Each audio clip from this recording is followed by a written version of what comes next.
respect for that. Welcome, welcome, welcome. I'm Megan McDonough, the founder of Whole Being Institute, and today I'm thrilled to introduce our special guest, Fatima Doman. But before I introduce you to her and tell you all the wonderful things that she does in this world of ours, let's go ahead and get centered, shall we? I invite you to sit in whatever way is comfortable, and you're welcome to keep your eyes open if that's more comfortable for you, or just take a soft gaze. I invite you to take a huge breath in and a big exhale.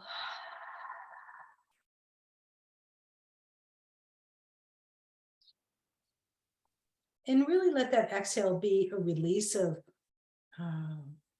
the moment that came before this one, a release of any expectations about what you think should be or what needs to happen. And just find yourself settling into this experience, in this moment. Another deep breath in. Big exhale.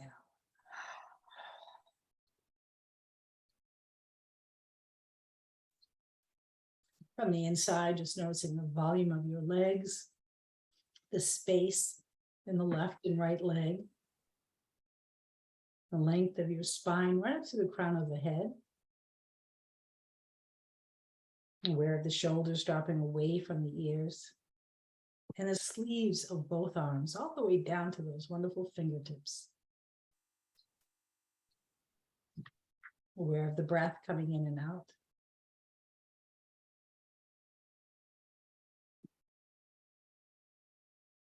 And the quiet that's there someplace, no matter how busy our mind is. Deep breath in. Big exhale. Opening your eyes if they're not open already, and just taking a moment to look around to your fellow travelers, maybe offering a smile to the people who are here live. Hello, welcome, welcome. And I'm offering a smile to you who are watching this as a recording or later on. Know I hold you in my awareness and in my heart, hoping you'll have a great day and learn lots from today's session. So I want to read to you a little bit about Fatima, but before I read her official bio, I want to say just a few words. Fatima has been a part of Whole Being Institute in one way or another for a number of years. I would say at least 5. Yeah, Fatima? I mean, yeah. She was part of our faculty in the Embodied Positive Psychology Summit. She has taught on webinars and social media, things that we've done in the past, and will also be part of the faculty for the upcoming certificate in Whole Being Positive Psychology through Ubiquity, where she will be the guest lecturer on the module about resilience.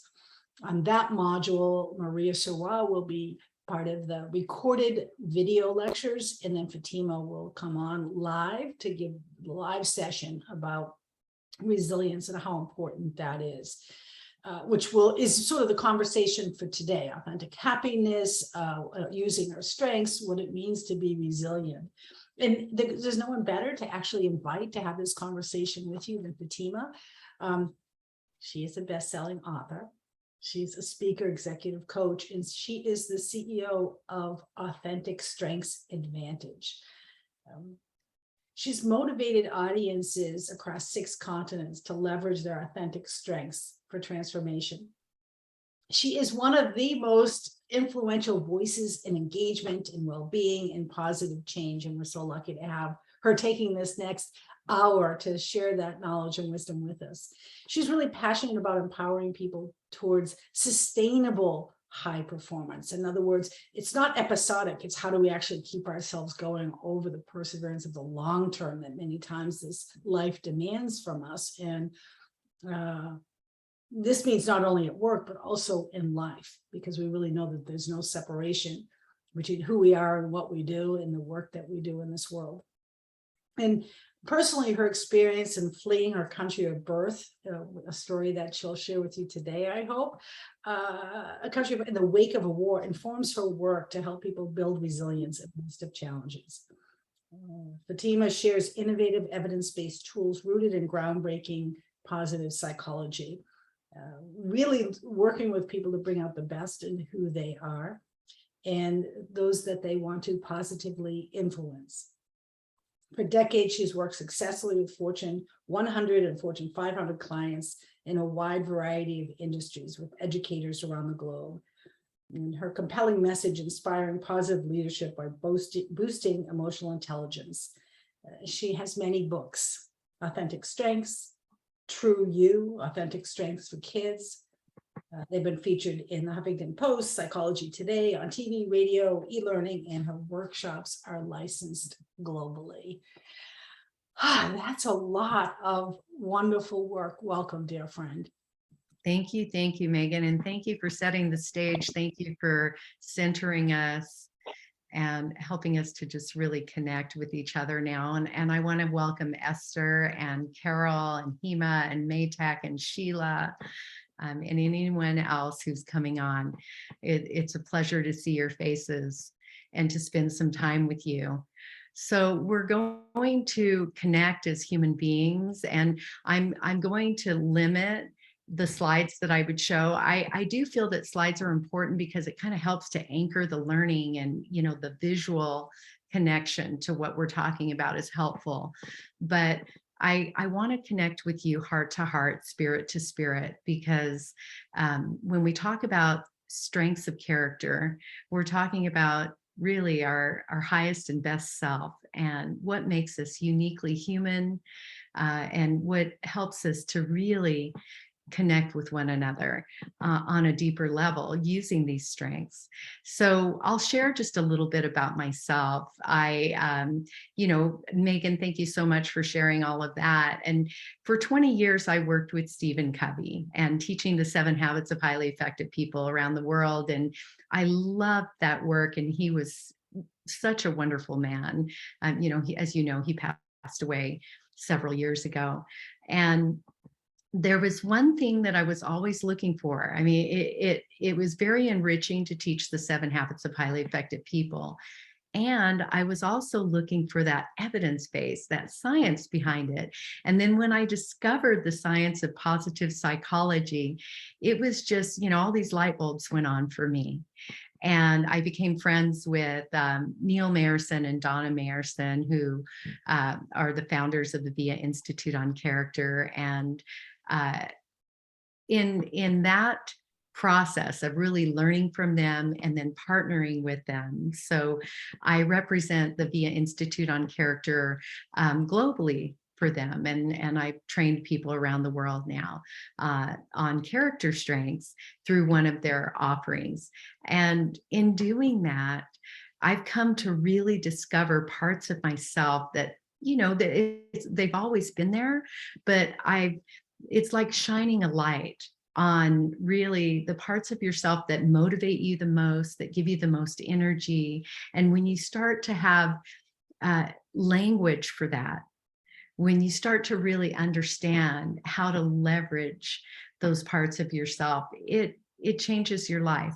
So back up a little bit to how I came to this country. I was 3 years old when I came to the United States, and my family was fleeing a war in Angola. And we lost everything overnight. When we got to this country, my parents, they had had a farm in Angola. My mother had been a school teacher. We arrived, no jobs, other family members took us in. And my mother went to work in a turkey plant and in canneries. My dad went to work milking cows on dairies in California. And it was difficult growing up. I remember, money was tight. And I remember often my mother would say things like, "Ai que miséria," which in Portuguese means, "Oh, what misery." And, there was just stress. And for my dad, he passed away way too soon, I believe, because of a heart attack, but I believe that it was because of the stress and the resentment and the feeling that, he had been robbed of, this wonderful life that he had built for himself in another country and then lost it overnight. So all of that contributed to me. I remember even at the age of 12, just thinking there's got to be a better way. Like, I noticed people who seem to be flourishing, and what are they doing differently? And and it, not that my family was uh, terribly depressed or anything like that, but there were definitely many difficult years. But I noticed that, I felt lighter when I focused on the positive. I felt lighter when I thought optimistic thoughts. And then, I gravitated toward Franklin Covey, working with Stephen Covey. I was always kind of craving that, right? And that's what I studied in school. And then discovered the science of positive psychology. And that's when all the light bulbs went off for me. Because here's the science with now over 800 global research studies that literally shows us that we can change the trajectory of our thinking in a way that better serves us. And not only that, that's doing research into embodied positive psychology, that we can look at our physiological responses and we can get more in touch with ourselves, our physiology, our psychology, and bring it all together. And that's what I love about working with the Whole Being Institute. When I learned about them and started to connect with them again, light bulbs went off, because they're looking at the whole person, and they're looking at that embodied aspect as well. And I really don't think that you can separate those. So I would like to share with you what I've learned from the many years I've now been working with the VIA Institute on Character, and what I've learned about the science of character strengths. And I'd like for you to have some experiences while we do this as well. And I know that everyone on this call, we've all faced difficult things. I mean, that's just part of being uniquely human. And we continue to. I mean, those difficult years when I first came to this country, I was able to overcome a lot of that, and yet life continues to happen, and I continue to have challenges as well. I don't think any of us are immune to that. So, is there somewhat of an inoculation that we can give ourselves that strengthens us when we face those challenges, that helps us to better deal with them, the inevitable difficulties of life? And obviously, we're not just going to be focused on the difficulties, but in addition to that, and even more important than that, how do we welcome more of the thriving in our lives? How do we live our lives in a way that we feel energized each day when we face the next opportunity? And what is it that we tap into to give us that optimism? And that's what I want to talk about today. And so my first book that I published was titled Authentic Strengths, and this is kind of what I'm going to teach from today. So first of all, let's talk a little bit about the power of character strengths. And I talked earlier about these 800 global research studies. We know from the research that, well-being increases. People report higher levels of life satisfaction. Resilience increases, which the definition of resilience, I'm sure you're familiar with this, but just to recap very briefly, it's the ability to bounce back from adversity. So a lot of things increase: energy, passion, relationships become more beneficial, both, for everyone involved. Our relationships get deeper and more meaningful. So what is it about these character strengths that bring that? What I want to start with, I want you to have a very brief embodied experience. If you'll allow me, I'm going to read 2 lists of words, and I'm going to ask you, while I'm reading those words, to close your eyes and to just really settle into your body. and just see the difference in how you feel. As I read these two very distinct and different sets of words. And as you pay attention to your physiological responses, just remember how that's going for you, because I'm going to ask you some questions afterward. I want this to be very interactive for everyone. So if you'll close your eyes, I'm just going to read this list. The first list: weakness, focus, problem-oriented, fixed mindset, blame, judge, know it already, either or thinking. Now the second list: strengths, focus, solution oriented, growth mindset, learn, curious, creative thinking. So I'd like to hear from all of you as you just kind of settled in with those ideas in your minds, that language that triggers emotions and reactions. I'd love to hear from you how it went for you hearing the two sets of words. So how do I unmute everybody? I'm just going to go in. Let's see here. Or can they unmute themselves? Yeah, you all have the ability to unmute yourselves. Okay, good. Yeah, it's right there, and you can raise your hand if you'd rather be called on. Who wants to share? What did they notice with those two lists? Yes, go right ahead, Carol. I didn't like the first list, and I felt down. I felt like energy was being drawn out of me, and that. And the second list was the exact opposite. I felt energized, and I felt like those words meant something to me and were part of who I am. Very powerful. Thank you, Carol. Anyone else want to share? Hi, Sheila. Hi. The first list for me is so familiar. It was easy to be fully present to what you were saying. It wasn't, there was no work involved for me because it was so natural, so familiar. When you went to the other list, I found it was harder for me to pay attention to you. My brain was going off. It was harder to be present to that. So that's it. That's why I'm here. I spent my whole life in that stuff.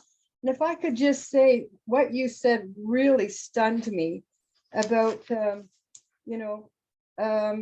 heard it many times before, but the definition of resilience, bounce back from adversity, is resilience. And I had this vision popped into my mind of, I would go in the ditch, and I would be in the ditch, and I would be crawling back out of the ditch, barely alive every time. So that really stunned me, even though I've heard that before. And I love that you're all talking about the embodiment, because I've been cut off from my body almost my whole life, even trying to get well over decades, but I was talking. So I was afraid to go into my body. It's been frightening, and it will be somewhat. I know that, but I'm so glad to be here. And I just want to say, Megan, bringing such expertise, yours and Fatima's and all the people, and we're here on a free Zoom. Like I'm like from the United States. I mean, like, okay, I'm here. Like, sign me up. I love it. Thank you. Thank you so much for sharing, both of you. Really appreciate that. Is there anyone else who wants to share? I can go next. So when I was listening to the two lists, I am very much where Sheila is, that my my first instinct is, okay, the problem, and then I start looking for who can I blame and what is my fault, and I internalize that. But when I was looking at your second list, which is growth mindset, so I have to put in some effort to bring myself out of that first list words of that problem focused mind, pull myself out, and it takes a lot of energy for me. Yeah. So if I have to say that I don't spend a lot of time in the first list words, but I have to put in a lot of energy to pull myself out. And that is where I am. Thank you very much for sharing, all of you, and for your vulnerability and coming forward and talking about these things, because we all face these. And I worked for a few years, actually. I've continued to collaborate with Dr. Daniel Amen. You probably heard of him. He's written the books Change Your Brain, Change Your Life, and very talented neuroscientist and child psychiatrist, actually, by training, out of California. And he's taught me a lot about patterns of thinking and, negativity bias and these ruts that we create in our brains, which I have to admit, I had created some as well. We all do. But we can create new pathways. And that's the beauty of neuroplasticity, as you know. So this science of character strengths is an opportunity to create new, more empowering pathways in our brains. When we start to connect, not only cognitively, but also on that physiological embodied level. Because and again, back to the Whole Being Institute, this emphasis on being in your body and this holistic approach. You really can't separate just your thinking from your physiological reactions. But some of us, we start to disassociate with our bodies because sometimes it's just too much. And this invitation that the Whole Being Institute extends to us to come back to our whole self and start to really reconnect with who we are and all aspects of ourselves, and especially our physiology also. And in doing this type of work over the years, I've started to notice, like, if I start to feel like, maybe I've been betrayed and I feel anger, I can feel it in my liver. I feel if you start to really connect with your body and where your body is speaking to you from, you'll start to notice these messages. And then that can be the impetus for doing the work that you need to do. And in my books, I write a lot about, settling into your body, listening to those messages, and not running away from what it is that we need to really look at and connect with. And of course, we need to do this in a way that's very gentle for ourselves. But I recently went through some very difficult things. My mother recently passed away, and just settling in and allowing myself to feel the grief rather than trying to placate myself or just trying to run from the pain. I mean, sometimes we need to sit with it, and as you sit with it, it starts to dissipate. As you start to really look at it and feel it, and then also just surrender and accept, it loses its power over you. And then this shift to focusing on gratitude, to focusing on your strengths of character, then starts to elevate you, and you start to climb that upward spiral, and you start to go upward from that depth. That's what I found for me. And I've written a lot about that in my books. So we're admitting one more person. Welcome, Lucy. We're glad to have you with us, Lucy. So that's what I hope to share with others through my work, through my books, is that we can be in the depths, and yet there are ways, there are paths that we can take that will lift us. And character strengths, I really believe, when you stop and think about it, character strengths are about the resiliency of the human spirit. And I'm not being religious in any way, shape, or form here, but we have this sense of spirit, and the VIA Institute on Character actually writes about that. And I've included that in my books as well. You know, how do you define the human spirit, the unconquerable human spirit that can, you know, have growth after trauma? This whole study of post-traumatic growth I find so fascinating. And as you know, Dr. Martin Seligman and Christopher Peterson, I mean, you know, they kind of created this whole inventory on the 24 character strengths. But Dr. Martin Seligman did work with over 1 million troops here in the United States. And these were troops that were coming back from tours of war and had been through a lot of trauma. And he found that those who really connected with their character strengths, and especially there are certain character strengths that help us in post-traumatic growth. But all of them, really, you can leverage any of your 24 character strengths to help you. But one of the strengths that's most correlated is bravery. You know, being willing to really sit with it and look at it and address it and find, you know, solutions and look for help and seek, you know, alternatives. And all of that takes bravery. And then kindness to self, not just to others, obviously kindness to others because it builds your relationships and the depth of your relationships with others, but kindness to self and really extending that to yourself. So I love the work of Dr. Kristen Neff. I'm not sure if you've heard of her, but she wrote the books on self-compassion, and she's got a wonderful TED Talk on self-compassion. So developing this ability to be more compassionate with ourselves when we're in the depths. There are a lot of things that we can learn from these 24 character strengths. You know, another one that's highly correlated to post-traumatic growth is love of learning, because we're out there looking for solutions. And, you know, we're on a quest to help ourselves, and we're willing to give ourselves the resources that we need to feel better and, you know, to show up as our real selves.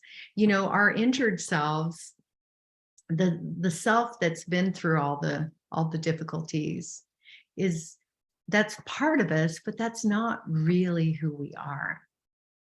You know, the real self is that part of us that holds those character strengths, because we're all born with them, really, and we can build any of them at any time, and that's what's really exciting. So I want to share with you.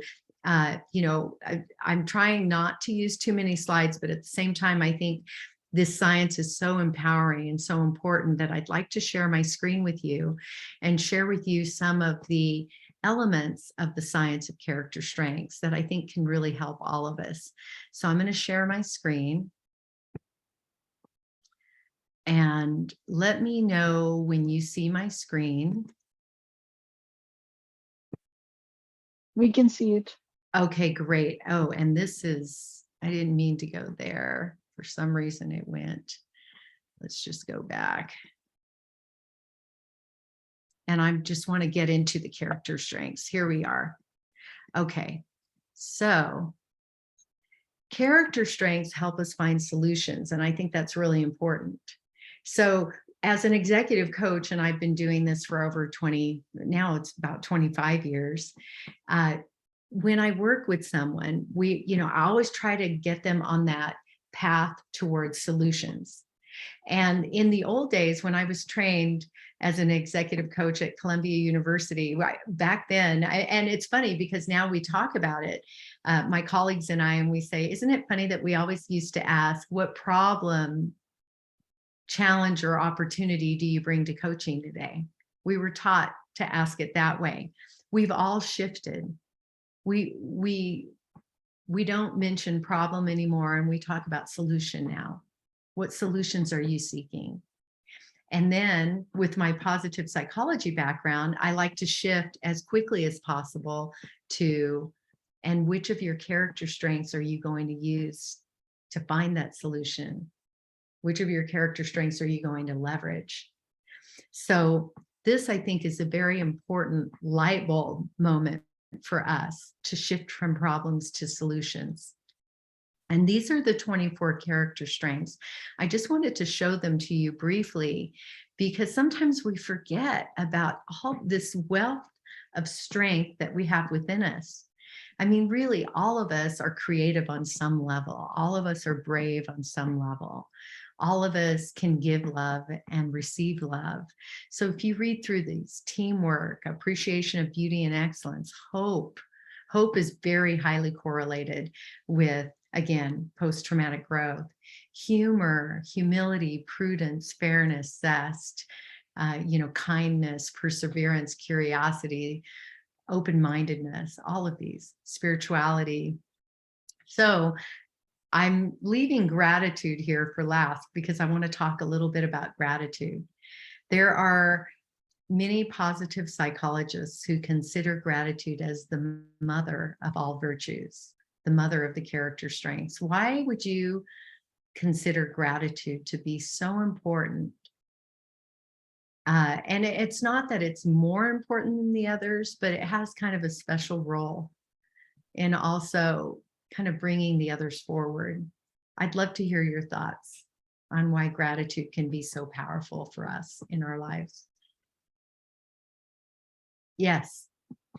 Well, what's coming to my mind is that it helps us, or I don't know if it forces us, but invites us to focus on what we have rather than what we don't.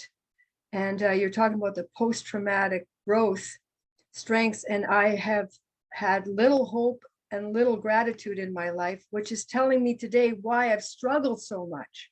Like, you just gave me this huge gift. Those are not strengths of mine. But yeah, we focus on what we don't have and what's gone wrong, rather than be grateful for what we have. Yeah, and then you've started to go on that downward spiral, that path that you really didn't want to get on, but by default, sometimes we end up on that downward spiral, and gratitude can help pull us back up. So I've done some suicide prevention work, and that's one of the strengths that I like to really focus on, gratitude.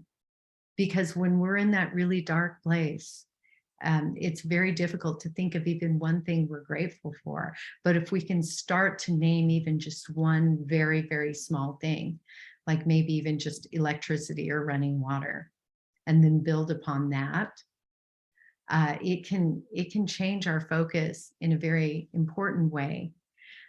And we have some hands raised. So Esther.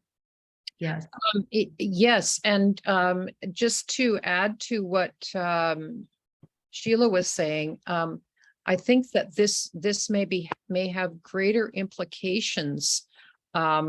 If I think about the people who say fossil fuel companies, I think maybe people there live in a culture of lack as opposed to a culture of abundance, Mm-hmm. which says, I have to have more and more stuff and more money in order to feel safe and comfortable.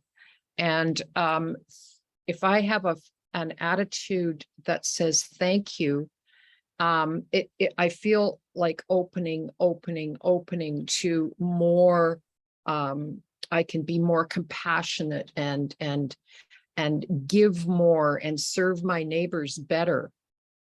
In this way. And I have studied with some of the elders in the indigenous culture around here, and their prayers are always Kishi Miigwech Kishi Manitu. Thank you very much, God, for. And that's all their prayers are. They hardly ever ask for anything. It's always Kishi Miigwech. Thank you very much. Thanks. Thank you for sharing that. What culture? What they call themselves the Anishinaabe, sometimes called Ojibwe. And Anishinaabe, interestingly, means the people. So in essence, we are all Anishinaabe. I love it.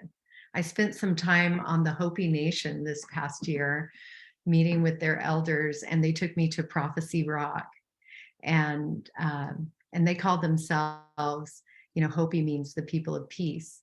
I think we can learn so much from indigenous cultures, and we can get back into our bodies and back into our, our real authentic selves when we kind of, set aside all the material trappings. And I think that's kind of been a theme as we've been talking about gratitude. And wouldn't it be wonderful if collectively humanity could raise our consciousness to more of an awareness around gratitude and less of a focus on the material. So thank you so much for everything that all of you have shared. Is there anyone else who would like to say something about gratitude?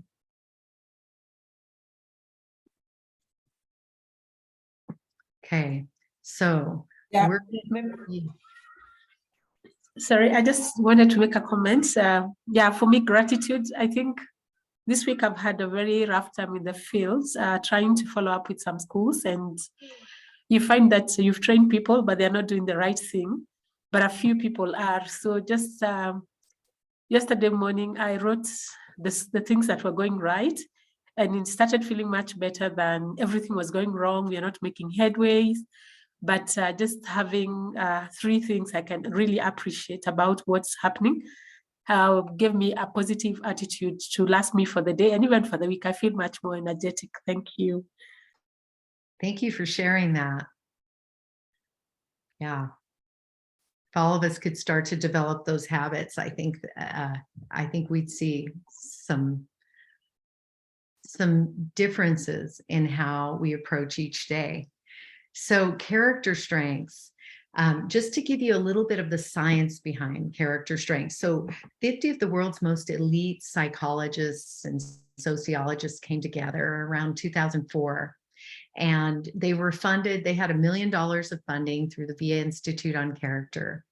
And what they started to do was to look at wisdom literature from around the world. And they started to look at human flourishing and how people express when they're having positive emotions, when they're thriving, when they're flourishing, what they're connecting to. And through their research, they came to see that character strengths are, they're positive qualities, they're universally valued. So they looked at a lot of indigenous cultures as well, which I love about the research.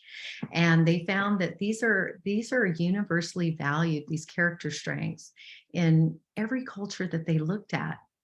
They're expressed at different levels, degrees, and most importantly, they're learnable.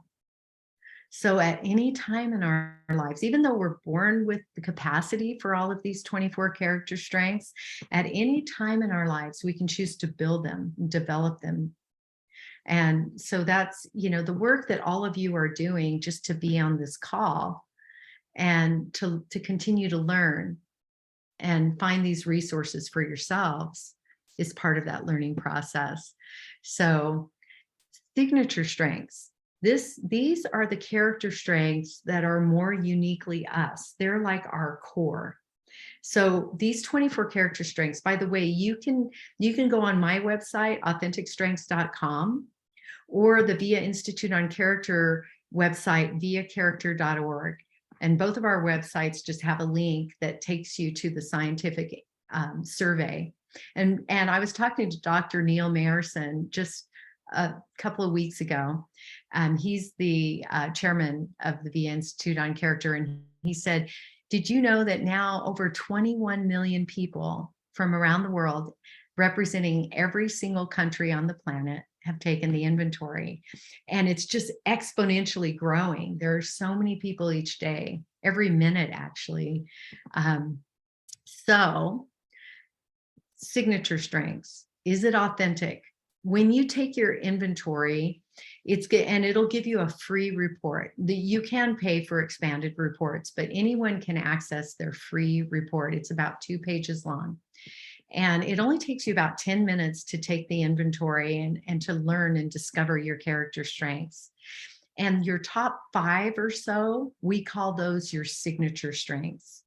So when you see those top 5 or so, you get to be the final judge though, because every inventory can have little, weaknesses depending on how you're feeling that day. It's like a snapshot in time. But overall, I've been teaching this for many years now, and I've never met anyone who said that the results did not reflect who they feel they really are. So look at your top 5 or so and then ask yourself, are those really authentic to you? And then do those character strengths show up often? And does using, whatever character strength you're looking at the moment, does it energize you? And if you were unable to express that particular strength that you're looking at, and you're going to be looking at all 24, would you feel empty inside? My guess is that the ones that rise to the top, those top 4, 5, 6, if you couldn't use them, you would start to feel like you're withering. I know that when I look at my top 5, for example, social intelligence is one of them. And I am very, very much, I love being around people. That's why that's one of my top strengths. If I couldn't access that strength and I had to work alone all the time, I would feel like I was withering. And then, of course, there are people who prefer to work alone more often. And then there are other character strengths that probably rise to the top of theirs. So we're all very unique. And I was talking to Dr. Ryan Nemec, who is the director of research at the VIA Institute on Character. And I asked him, how many combinations, unique strengths combinations do you think there are? And Dr. Nemec said, there are over a sextillion. We've actually done the numbers. So, and I'm wondering, can all of you hear me okay? Because it seems like we're getting just a little shaky on the internet, but you can hear me. So he said over a sextillion possible combinations. So our fingerprint is similar to our strengths profile. And of course, if you get the expanded report, it quantifies how much you use each character strength and all of that. And that's where you get that fingerprint analogy, the uniqueness of how you use your character strengths. Then there are situational strengths. So these are strengths, they're not your top 5, but they're usually, your middle strengths. But they're strengths that you bring forward when the situation requires it. So you see this cat with the lion in the background. We can bring forward that inner lion when we need to. So I tend to not be that brave of a person, and bravery used to be quite a bit lower because I don't like confrontation and that sort of thing. But as I've gotten older, I've found that I need to bring not necessarily the confrontation, but the bravery forward more often. And so I'll pair it with, for example, social intelligence. So that takes me to our next key learning about character strengths. You can bring certain strengths that aren't your go-to strengths forward when you need them. And often you'll pair them, you'll combine them with one of your top strengths that you're really comfortable using. And so then you feel more in the zone because you're using one of your go-to strengths with a situational strength. Does that make sense? So when you start to learn to really leverage all the different aspects of your strengths, it gives you this internal fortitude, this newly found power, because now you have the language and the understanding of how to pull out, how to draw upon what's strongest within you. So that's why I find this science so empowering.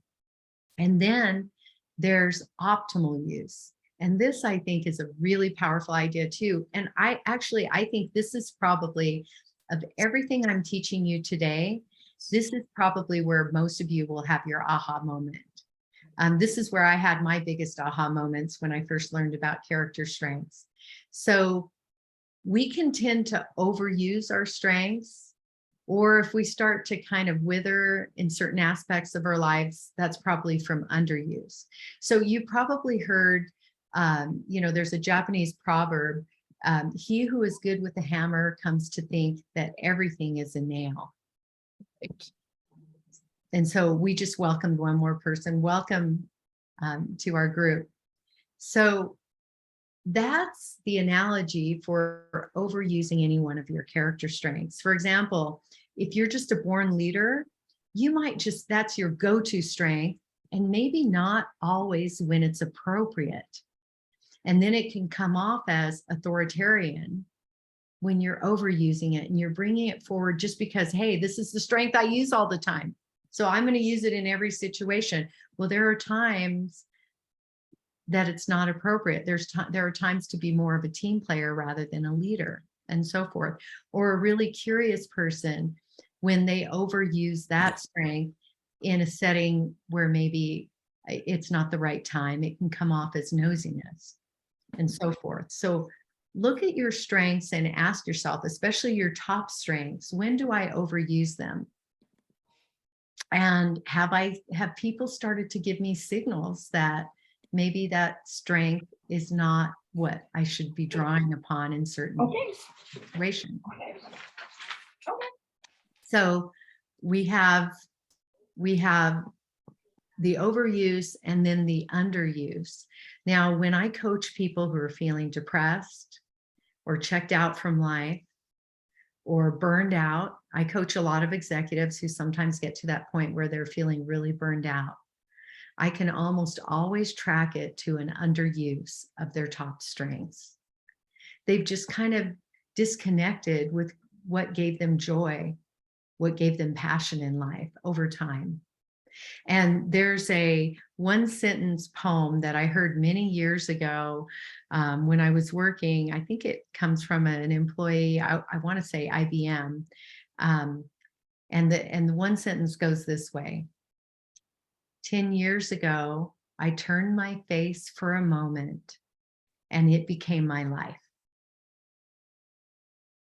So think about that for a minute. 10 years ago, I turned my face for a moment and it became my life. So to me, that one sentence poem describes underuse. It describes withering. It describes, just getting caught up in the grind and losing connection with who you really are and what makes your life satisfying and worth living. So welcome, Barbara. So we're going to admit Barbara as well. It's really nice to have you with us, Barbara. So ask yourself, are there any strengths that you're underusing? Have you gone down a path where you've just set aside what matters most to you? And sometimes we do that. We've all come out of a collective trauma, 2 years of pandemic, and never before have we had such high incidence of depression, anxiety, suicide. I mean, if you look at the research since the pandemic, divorces, it's just, there have been lingering ramifications of this collective trauma. And I've also talked to people who thrived during the trauma, who thrived during the pandemic because they're more introverted and it gave them an opportunity to just spend time with themselves. So everybody's different, but by and large, most of us experience trauma, and probably a lot of that is related to underuse of certain strengths because we were limited in what we could do, where we could go. So I think this whole concept of optimal use and understanding when it's appropriate to use our top strengths, and also understanding maybe when we're turning the lights off for ourselves in areas that are really important to us. So if there's anyone who wants to share maybe an example, maybe some light bulbs have gone on for you, an example of when you notice that you tend toward overuse, or where you tend toward maybe stagnation, you've experienced underuse and the withering. If there's anyone who wants to share, I would love to hear.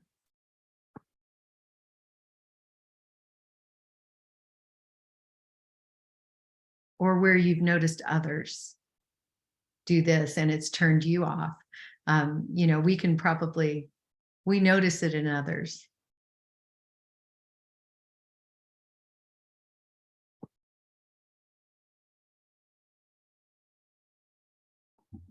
Can I give an example around nosiness? I think in a bad way and a good way. In a good way, I think my boss means well to look at what people are doing. She wants to ask about your son, your husband, your everybody. And sometimes it feels like she's being nosy about everything in your life. So I find it very difficult because I'm not sure I want to volunteer my information about my life, but she's there and insistent, and every other day she asks about it. And I mean, having done the clarity for the sort of personality test, I'm starting to understand her a bit more, that she comes from a decision making where it's more emotional and all that. So she wants to know a bit more to understand you. But I'm also like I'm the other side where I'm an introvert and I really don't want to spend my energies explaining stuff. So yeah, so it's to her, it's a good thing. To me, she's very annoying and very nosy, and I find it really, yeah, she gets me angry sometimes. Thank you for sharing. Thank you. Is there anyone else who wants to share? I'm going to share one. So remember earlier when we were talking about gratitude and how important gratitude is? Well, any one of the strengths, even gratitude, you can overdo. You can overuse any of these strengths. So gratitude is my top strength. And over the years, I have really come to see when I've overused it, and it's been a hindrance to me. So I tend to just be like, oh, thank you for everything, right? And so overuse of gratitude is called ingratiation, just overly being grateful for things that maybe, it's not appropriate in the moment. How that has shown up for me has been taking on more work than I really have time for. And, the result has been stressors on my health, my relationships, spreading myself too thin just by being overly grateful. So even love, you can overdo love, maybe not having appropriate boundaries, any of these character strengths. So that's why I think this whole concept of overuse, underuse, optimal use is so important for us to understand and to really explore. And in my book, I have a whole section on it that gives examples. And I think, you can just even start observing others. That's a good way to start to really see when people are overusing and underusing. And then start to take that internally and start to really pay attention to the reactions that you're getting from other people. If you're starting to get reaction, or if you've been getting reactions that are a little surprising and not really what you wanted or intended, start to look at maybe if you're overusing or underusing a strength. You might have some aha moments with that. Is there anyone else who wants to add before we move on? Okay, so we're going to start to close this up. These were some of the really key concepts that I wanted to share with you. And I want to talk about spotting strengths before we start to close our time together. So did you know that you can spot strengths in others? And it's especially important, I think, with youth. If any of you have children, or if you have people who really look to you for inspiration and for guidance, one of the most meaningful things you can do for others is to really see them and see their strengths, see their highest and best self. So when people are using their strengths, you'll probably notice that their speech will be more clear and maybe faster and more direct. And they'll use a larger vocabulary, they'll have a stronger voice.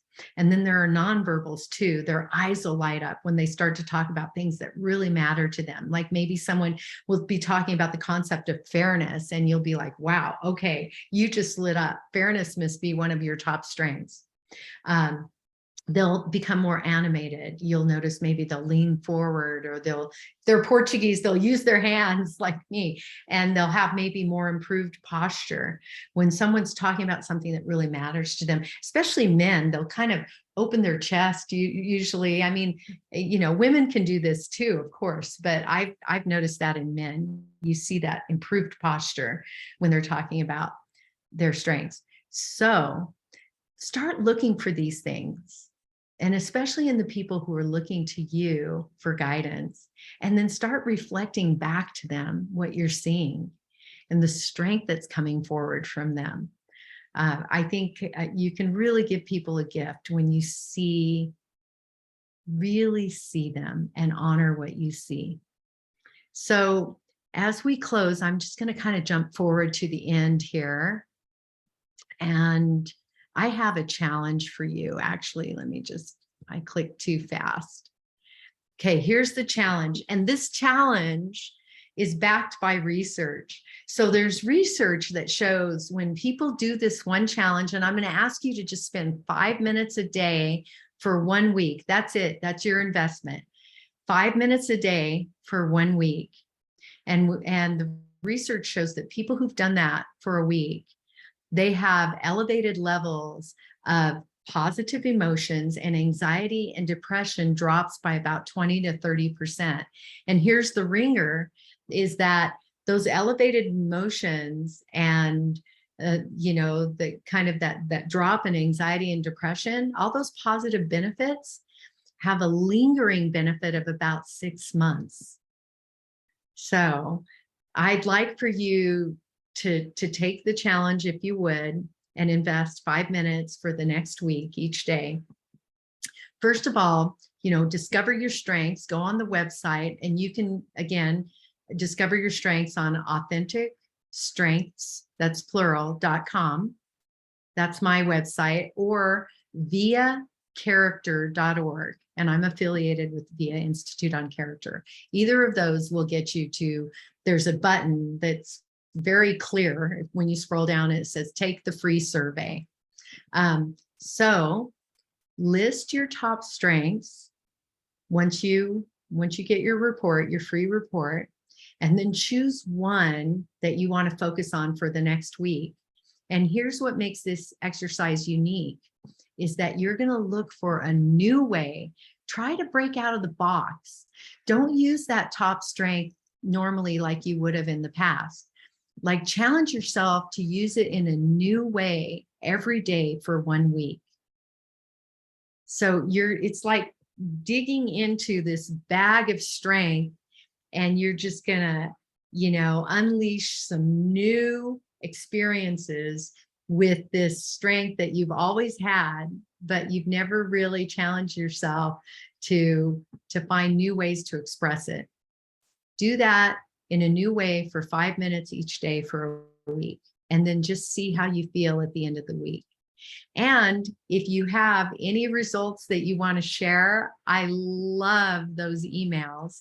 You can email me at info@authenticstrengths.com. info@authenticstrengths.com. So I love to gather those from the groups that I teach, and just see how differently people experience this mood boost, this measurable mood boost. So I want to leave you with that. And I want to thank all of you so much for your time, and wish we had more time together. And I just wanted to leave you with this. So your character strengths, they literally can light your path forward. So, dive in, discover your strengths, and then just explore them. Have fun exploring them and building them too. Thank you for your time. This was awesome. How do you say your name? Fatima? Yes. Fatima, this was absolutely awesome. You have a very clear, calm, organized way of expressing this, and it fit for me. It was just awesome. I got so much from today. I can't thank you enough. Wonderful to be with everybody. Thank you very, very much. Thank you. And I want to thank the Whole Being Institute too for inviting me. I really appreciate it, Megan. It's been an honor working with you. All right, everyone. You guys have a great day, and watch for more of these from the Whole Being Institute. They're gonna have more of these that they're gonna offer. And I'm sending all of you, best wishes for a really good end to your week.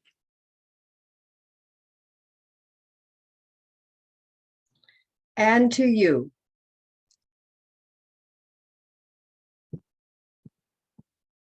Goodbye, everyone.